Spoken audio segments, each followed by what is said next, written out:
Today, we're going to talk about some of the updates that we have about the L Word Generation Q Season 3, and we're also going to talk a little bit about what Leisha and Kate said on Pants today, so let's just get right into it. The L Word set is sewn up tighter than Fort Knox this season.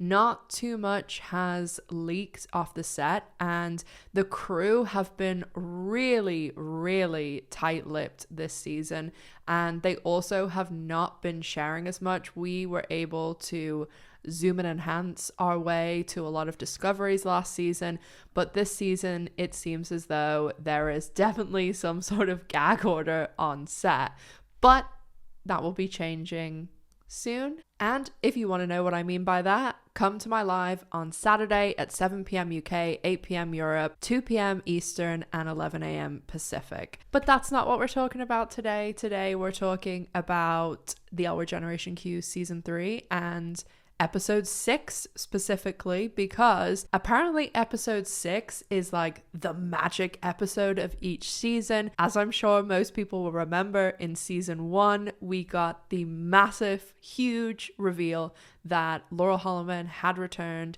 as Tina, and I mean that was my favorite moment from season 1, and it's the whole reason that I started my channel. Season 2 we had the karaoke episode, which I think most people said was their favorite episode of the season, and season 3 we seem to be having some sort of musical number, but it also seems to be some sort of time hop.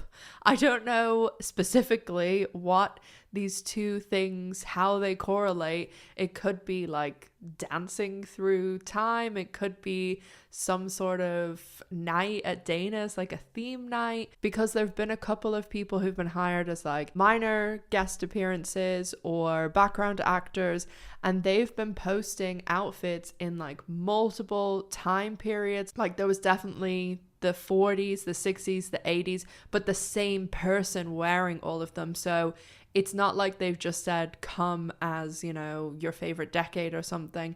There has to be some way that, I don't know, maybe they're doing like a 40s night, 60s, 80s, 2000s. So that will be really interesting to see. And wouldn't it be cool if they did like a 2000s era, because then they could all just dress like they did in the original L Word. Also, there is some stuff that Leisha and Kate talked about on the podcast today, and this was how I was able to work out that this is happening in episode 6. So I'm going to play the clip and then I'm going to talk about it. We had a big week. We can't say what, but my God, I was wrecked. Wrecked. Destroyed. In a good way, but in a way I've never felt before. Mm-mm. Everyone will know at some point what we're talking about. It'll all And make sense. I think around Christmas. no, I was going to say in January. You guys are I know when it airs. You guys are going to know what we're talking about. No, they're going to know before Christmas. I think it airs like 2 days before Christmas. Good timing. People will be home, They'll be home. They'll be bored. wanting a break from family. And this I hope that's true. I hope magical you're right. thing. Yeah. It's hard to tell when your show's airing in the holiday season, because you never know if they're going to take a week break or something or a pause. Oh, that's true. I didn't think of that. You have But to I consider heard a rumor on set that that's when this one will air. Where did that said rumor come from? But you never know the source. It's like you just hear from like Crafty. somebody, like a PA or a craft. They'll be like, I heard it's Christmas. And you don't know how far in the gossip train it's gone before it goes to your ears. Right. That's why I was wondering. I hope that's true. I think that's a nice way to kick off a holiday. I do too. So provided you're correct, in December, 2 days before Christmas, you'll know what we're talking about. And I think they'll probably advertise it before. Yes. But I will say this. It's the best goddamn time I've had. I'm going to say ever. Ever. We laughed so much. My stomach muscles were sore from laughing. I had tear tracks down my makeup on my cheeks from laughing over and over. We have a whole week ahead of us to do more of it. So as you can see, they're not even sure about some of the rumors on set, but it does seem as though we're not going to be missing that week before Christmas. So we get episode 6, it seems, on the 23rd, and then the following week, you would think the 30th, we'd get episode 7.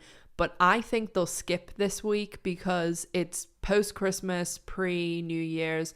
Nobody knows what day it is that week usually, and it's a lot of shows skip them. Dexter was in this slot last year.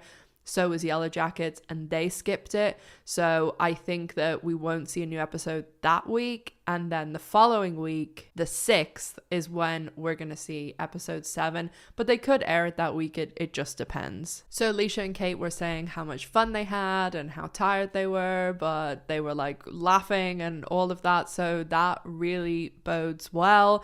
One thing that I did think was kind of contradictory was the fact that last week they were talking about how they didn't have a lot of time on set, and then this week they were like, we've been so busy, we're on set every day. So I don't know what's going on there, but I think that they seem to be super busy on set because they're working. I mean, they've been working weekends since the beginning. And even though there does seem to be breaks and like little periods where, you know, like Laurel came and did her show and Seppi was doing Blackbird press, they are working these schedules very, very meticulously so that people can use their other projects. And I know right now that they're literally finalizing the September schedule. So they're actively working on these things all the time because people have these other projects and other things, that they don't lay these things